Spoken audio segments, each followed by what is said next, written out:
So finally, after just over 2 weeks with the OnePlus 8T and testing it extensively, it's definitely the disruptor in the upper mid-range flagship category that it's competing in.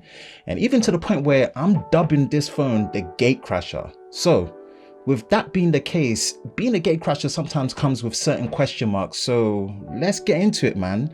This is my full review of the OnePlus 8T. Let's go.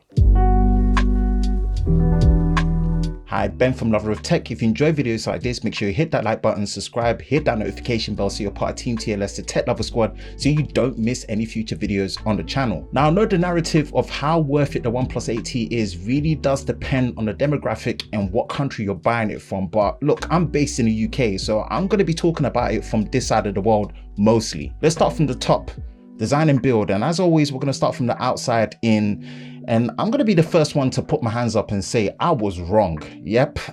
Yeah, I was wrong because I really thought the OnePlus 8T was potentially suffering from what I call a design identity crisis, because from the initial pre-release renders, it really didn't look like a OnePlus designed phone.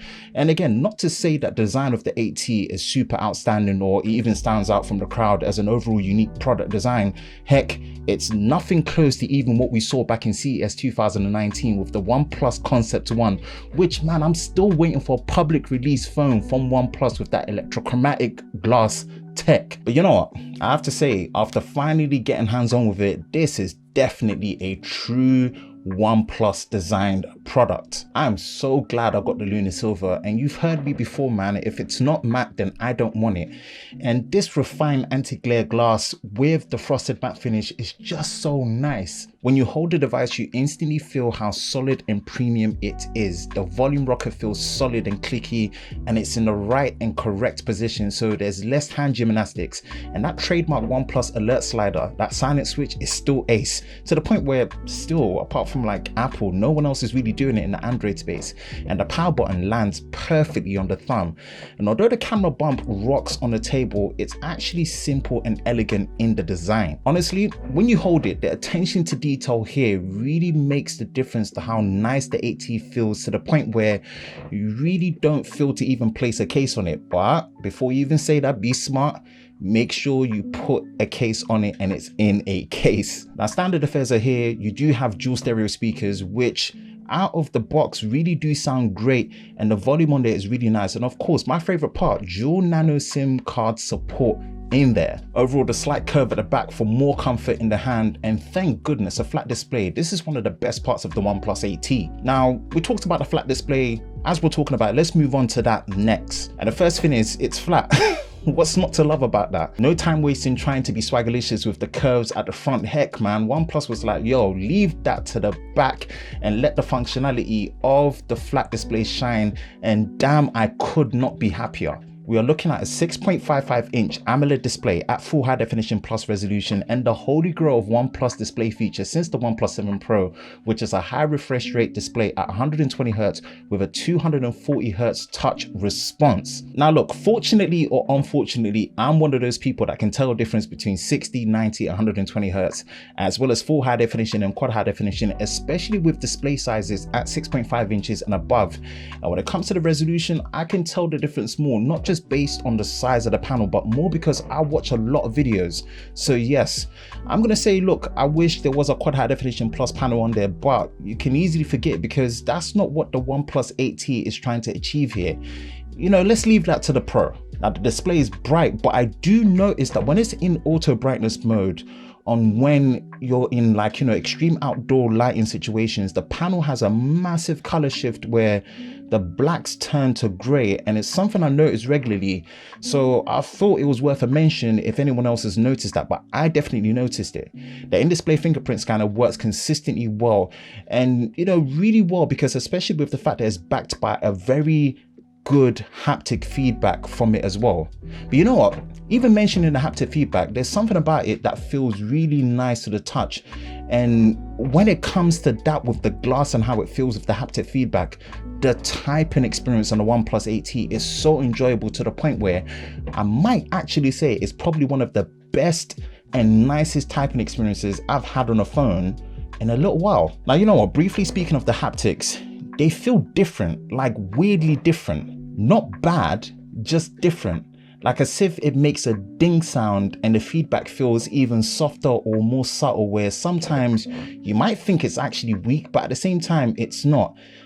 It's weird. It's a weird feeling, and I really can't put my finger on it, but it just feels different. That's the best way I can describe it. But I have to say, something about how OnePlus does 120 Hz feels different to the rest of the competition, and it's more of an intangible thing that you only notice when you've used other high refresh rate panels back to back. And it's even strange, I've noticed this even in the slightest at all. So yes, with the single hole punch design, I really like the overall display experience on the OnePlus 8T, even though I wish there was still a 90 Hz option in there in the display options. Now, when it comes to the specs and the performance, this is the first OnePlus T series device that doesn't use the upgraded Qualcomm Snapdragon flagship chipset available at the time.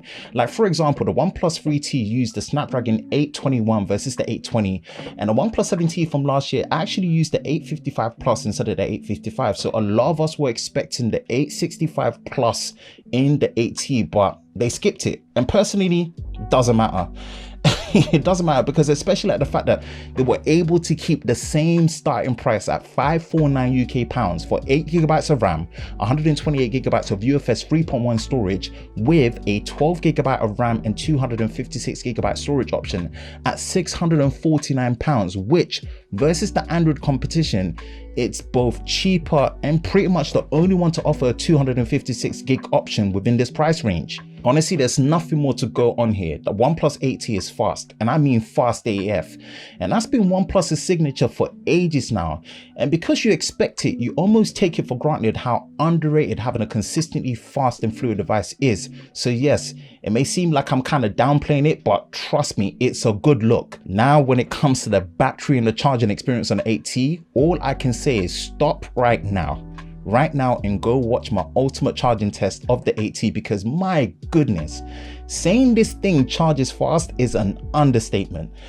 Look, we're looking at Warp Charge 65 watts, which can recharge this 4,500 mAh battery from dead zero in just 37 minutes. Like, no joke, go watch a charging test and see it for yourself. Like, I'm a person, yeah, I can admit this, I'm biased and I'm a sucker for fast charging tech. So seeing this in action, it really impressed me. And what's even more impressive now is how versatile the new Warp Charge 65 charger is in the box. The fact that it supports 45 watt power delivery to charge other devices that support power delivery charging, like laptops, power banks, and also smartphones and even cameras. This legit felt like the only charger you needed, or I needed. What's even better is that the OnePlus 8T responds to faster charging speeds for power banks and devices that support power delivery, which was never the case with previous OnePlus devices. So I've got to say, well done OnePlus. For this one, you've really knocked it out of the park. The overall battery life is great and pretty much lasted me the whole day for intense usage. So again, consistent usage of up to 7 hours of screen on time daily. But you know what, all the praises I'm going to give it, it does lack wireless charging, which is a miss. And although not something I personally use, it's the only device within this range and the competition that doesn't have any form of wireless charging, whether it's the normal version, a slow version, reverse wireless charging. So in that case, it's not the complete all-rounder here when it comes to charging tech. So if wireless charging matters to you, then boy, this phone ain't it, chief. Now on the software side, this is running Android 11 out of the box, which is awesome, and the new Oxygen OS 11, which for some strange reason was getting a lot of backlash for the changes made to the OS aesthetics. Personally, it feels like Oxygen OS to me. Honestly, it really does. And you know, feature additions like finally having a proper always on display option, I really feel like this is the most refined version of Oxygen OS. I feel like, you know, I don't really see what the fuss and hassle was for OnePlus getting in, you know, the changes to the OS, unless I'm going to admit, unless I've missed something, which you can always let me know in the comment section below. But yeah, man, it's fluid, it's fast, the usual features such as parallel apps, the new obviously always on display options, screen off, gestures. This honestly feels like Oxygen OS through and through. Now let's talk about the camera. And when it comes to the camera, this is where honestly, being a gatecrasher device, I feel like low-key OnePlus misses the mark here. And I'm gonna be fair to it and share the good parts. Overall, the images from the main camera when it comes to the still images are actually very color accurate with good detail. And also, depending on how you like your night mode images processed, I think it does so well. It does decently well when it comes to the night mode.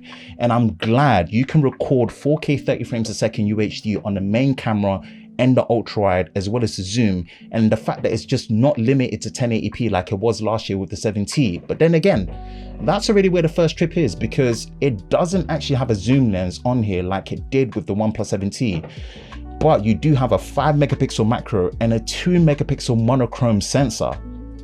Like with this unit I've got, my macro sensor basically seemed faulty and did not work. You can see it for yourself, and I didn't even bother trying the monochrome sensor. I would have rather had a proper zoom lens like the 7T, or just stuck with the dual sensor with the main and the ultra wide.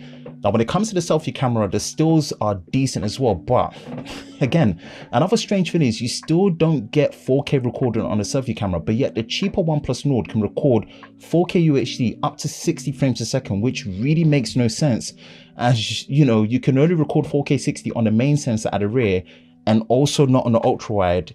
And even with the 4K 60, there's a 5-minute recording limit. Like, look, I get there's a price point to meet here with the 8T, and I'm really glad they stuck to it, but versus the competition, the overall camera system and experience in some parts is an improvement to the 7T, definitely, but it's only just about okay, and it comes with the usual Achilles heel, let's put it that way, where the OnePlus cameras are just okay. Now, let me wrap this up, because you know what, no doubt the OnePlus 8T is the kind of device that really speaks to me specifically. Look, top specs and performance, aggressive pricing that undercuts the competition, and that's something that is really good about it. The build quality is solid, that really allows you to really enjoy holding a phone, and pretty much best in class display experience within the price range that it's sitting at. So yes, I would highly recommend the OnePlus 8T for sure, but just beware, as an undercutter and a gate crasher with certain features missing and not the absolute best camera for the arena and the price point, it also might not be the device for you. So that's it. That's my full review of the OnePlus 8T. Let me know in the comment section below. Are you considering it? What's your thoughts on the OnePlus 8T, and where would you be buying it from in the world? Apart from that, that's Ben from Lover of Tech. If you enjoy videos like this, you know exactly what to do. Hit that like button, hit that subscribe button, hit that notification bell so you're part of Team TLS, the Tech Lover Squad, so you don't miss any future videos on the channel. I hope you're all safe during this time. I will catch you in the next one. Peace.